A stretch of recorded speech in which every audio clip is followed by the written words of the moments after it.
तो हेलो दोस्तों, नमस्कार। कैसे हैं आप सभी? आशा करते हैं आप बहुत अच्छे होंगे। तो दोस्तों, आज से हम एक प्रैक्टिस सेशन स्टार्ट करने जा रहे हैं, जो कि फुल्ली आपका निम्मी बेस होगा।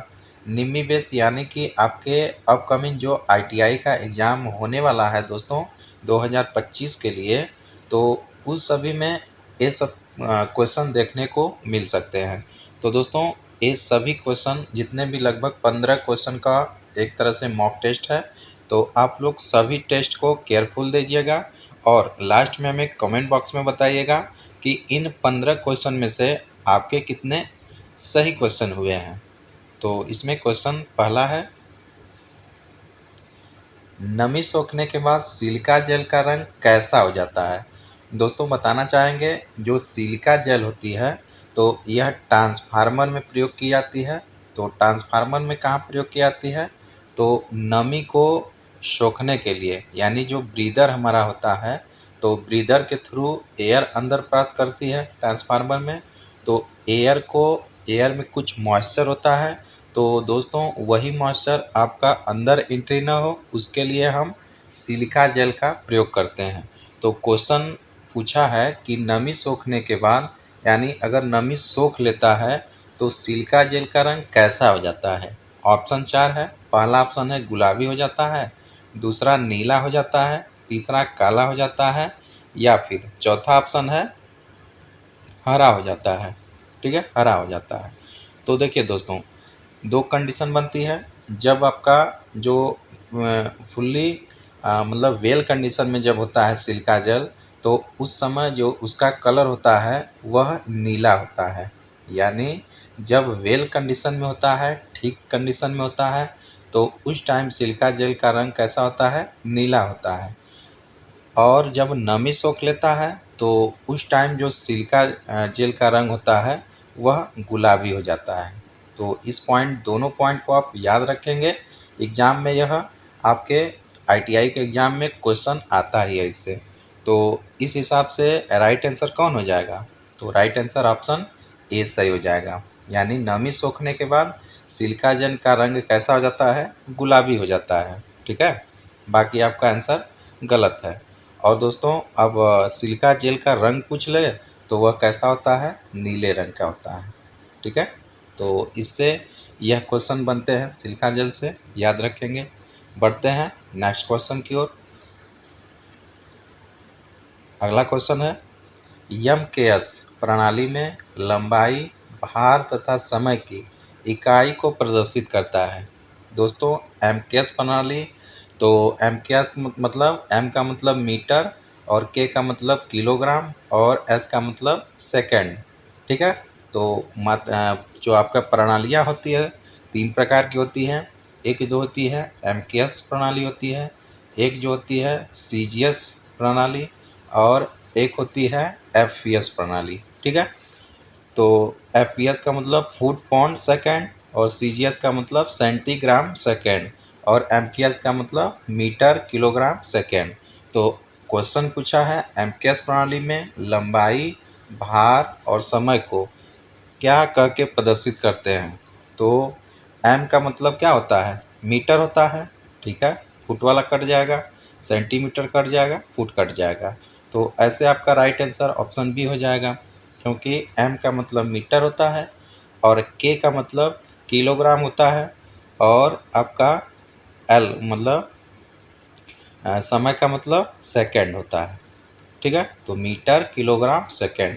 राइट आंसर क्या हो जाएगा? ऑप्शन बी सही हो जाएगा। ठीक है दोस्तों, आई होप आपको समझ में आ रहा होगा।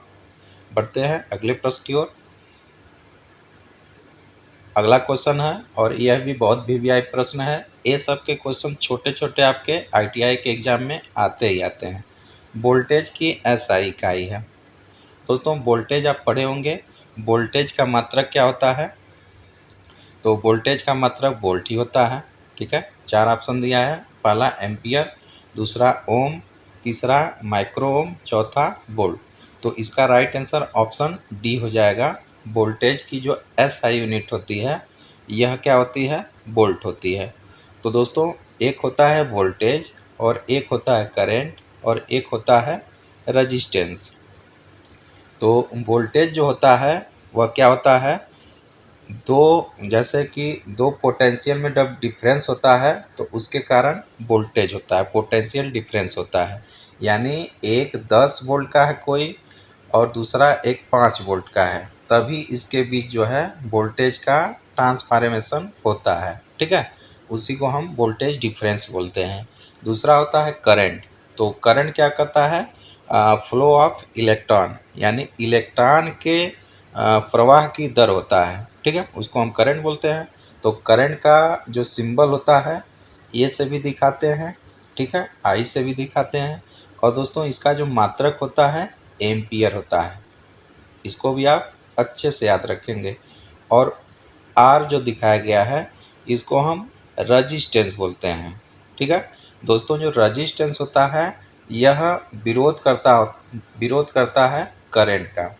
ठीक है, तो ये सभी जो एक्स्ट्रा पॉइंट है आप अगर नहीं जानते हैं तो ये सबको भी आप नोट डाउन कर लीजिएगा। तो यहाँ पे हमें सभी की मतलब सभी के बारे में वैल्यू समझ में आ गई। एम्पियर जो होता है करंट का मात्रक होता है, ओम होता है रेजिस्टेंस आर से सूचित करते हैं, वोल्ट जो है वी से सूचित करते हैं। तो क्वेश्चन पूछा था वोल्टेज की एसआई इकाई, तो इसका राइट आंसर ऑप्शन डी हो जाएगा, वोल्ट होता है। विद्युत चार्ज की इकाई क्या होती है। ठीक है, क्वेश्चन पूछ रहा है विद्युत चार्ज की इकाई क्या होती है। न्यूटन होती है, फैराड होती है, कूलम होती है या मीटर होती है। तो दोस्तों विद्युत चार्ज इलेक्ट्रिकल चार्ज जो होता है इसका मात्रक याद रखेंगे कूलम होता है। ठीक है, तो इस प्रश्न का जो राइट आंसर हो जाएगा ऑप्शन सी सही हो जाएगा। और दोस्तों जो न्यूटन होता है यह बल का मात्रक होता है, और जो फैराड होता है वह कैपेसिटर का मात्रक होती है, जिसे सी से डिनोट करते हैं। ठीक है, और आपका मीटर है, तो मीटर तो जानते हैं लंबाई का मात्रक होता है। तो दोस्तों यहाँ जो विद्युत चार्ज Q होता है, Q बराबर सी भी होता है, या फिर एक और इसका फार्मूला होता है Q बराबर आई इंटू टी होता है। ठीक है, तो ये सभी फार्मूलों के आप अच्छे से याद रखेंगे। इस प्रश्न का जो राइट आंसर हो जाएगा ऑप्शन सी सही हो जाएगा। बढ़ते हैं अगले प्रश्न की ओर। अगला प्रश्न है रेजिस्टेंस को किस मापन यंत्र से मापते हैं। ओम मीटर से, वाट मीटर, पीएफ मीटर या फ्रीक्वेंसी मीटर। तो दोस्तों रेजिस्टेंस यानी प्रतिरोध जो होता है, प्रतिरोध को किस मापन यंत्र से मापते हैं, तो ओम मीटर से नापते हैं। इस प्रश्न का राइट आंसर ऑप्शन ए बिल्कुल सही हो जाएगा। रेजिस्टेंस की जहाँ भी बात आ जाती है तो ओम साम वहाँ पे आ जाते हैं, तो इसका राइट आंसर ऑप्शन ए सही हो जाएगा। वाट मीटर से दोस्तों वाट यानी पावर को हम मेजर करते हैं, और जो आपका फ्रीक्वेंसी मीटर होता है तो इससे फ्रीक्वेंसी का मेजर करते हैं। ठीक है, याद रखेंगे। अगला प्रश्न है विद्युत दबाव का चिन्ह है, यानी इलेक्ट्रिक जो प्रेशर होता है उसका चिन्ह है, ए चिन्ह है, वी चिन्ह है, सी है या एफ है। तो इसको आप याद रखेंगे दोस्तों, विद्युत दबाव जो होता है उसका भी चिन्ह होता है, जो प्रेशर होता है उसे हम भी से डिनोट करते हैं। ठीक है, क्योंकि यह करंट को क्या करता है, धक्का देता है, प्रेशर करता है आगे बढ़ने के लिए। ठीक है, तो इसका राइट आंसर ऑप्शन बी से हो जाएगा। अगला प्रश्न है करंट का चिन्ह है, तो करंट का चिन्ह तो इसमें आई है, इजी प्रश्न है। और वी का वोल्टेज से है, एफ का फोर्स से है, और ई का ईएमएफ से है। ठीक, इन चारों को याद रखेंगे। अगला प्रश्न है एम्पियर क्या नापने की इकाई है। करंट नापता है, दबाव 2 बार आ गया है, दबाव 3 बार आ गया। तो दोस्तों एम्पियर जानते रहिए करंट को मेजर करता है। ठीक है, ऑप्शन ए सही हो जाएगा। अगला शरीर है मानव शरीर विद्युत का, तो हमारी जो बॉडी होती है विद्युत का क्या होती है, सुचालक होती है, कुचालक, धातु, गैर धातु। तो दोस्तों कभी आपको अगर करंट लगता है तो क्या होते हैं, पूरे शरीर से धारा प्रवाहित हो जाती है, इसलिए हमारी जो शरीर है विद्युत का सुचालक होती है। इसका राइट आंसर ऑप्शन ए सही हो जाएगा। अगला प्रश्न है विद्युत का सबसे अच्छा चालक क्या है। चांदी है, लोहा है, कॉपर है, कॉपर है। यानी दोस्तों विद्युत का सबसे अच्छा जो चालक होता है वह चांदी को माना गया है। ठीक है, इसकी राइट आंसर ऑप्शन ए सही हो जाएगा। चांदी जो होता है विद्युत का सबसे अच्छा चालक होता है। अगला प्रश्न है 1 लीटर बराबर कितना मिलीलीटर होता है। 4 ऑप्शन दिए हैं। तो 1 लीटर बराबर 1000 ml होता है, मिलीलीटर होता है। तो इसका राइट आंसर ऑप्शन बी सही हो जाएगा। अगला प्रश्न है धातुओं में ड्रिल करने से पहले गाइड होल करने के लिए किस औजार का प्रयोग किया जाता है। कोई भी मान लीजिए धातु है तो इसमें कहीं अगर होल करना है हमें, तो उससे पहले गाइड होल करने के लिए औजार का प्रयोग करते हैं। उसको क्या कहते हैं, सेंटर पंच कहते हैं, पेंसिल कहते हैं या चाकू कहते हैं। तो दोस्तों उसको हम सेंटर पंच कहते हैं। कोई भी धातु है होल करने से पहले सेंटर पंच से क्या करते हैं, वहाँ पे निशान लगा देते हैं, देन उसके बाद होल करते हैं। ठीक है, इस पर का राइट आंसर ऑप्शन ए से हो जाएगा। अगला प्रश्न है हल्की धातुओं को ठोकने के लिए कौन सा हैमर प्रयोग किया जाता है। Pipe vice, ball peen hammer, mallet या फिर क्रॉस पिन हैमर। तो देखिए दोस्तों, कोई भी हल्की सीट है तो उसे हम ठोकने के लिए, हल्का हाथों से ठोकने के लिए किस औजार का, किस हैमर का प्रयोग करते हैं। तो याद रखेंगे मैलेट का प्रयोग करते हैं। मैलेट लकड़ी की धातु से हैमर बनाई जाती है। तो इस पर का राइट आंसर ऑप्शन सी से हो जाएगा। अगला प्रश्न है किस जाब को पकड़ने के लिए कौन सा औजार प्रयोग करते हैं। मतलब किसी जाब को पकड़ने के लिए कौन सा औजार का प्रयोग करते हैं। हैंड वाइज का, पाइप वाइज का, पिन वाइज या बेंच वाइज। दोस्तों कोई भी औजार होता है हम वर्कशॉप में देखते हैं, कोई भी औजार का फाइल वगैरह करना है तो सबसे पहले क्या करते हैं, बेंच वाइज पे उसे हम कस देते हैं, उसके बाद अपना वर्क करते हैं। तो इसका राइट आंसर ऑप्शन डी से हो जाएगा। बेंच वाइज पर किसी जाब को कसकर, पकड़कर और मतलब औजार का प्रयोग करते हैं। राइट आंसर ऑप्शन डी हो जाएगा। अगला टेस्ट का प्रश्न है पत्थर की दीवार या कंक्रीट की दीवार छेद करने के लिए कौन सा औजार प्रयोग किया जाता है। कोल्ड चीजल का, थर्मल चीजल का, हाथ चीजल का, रॉयल प्लग का।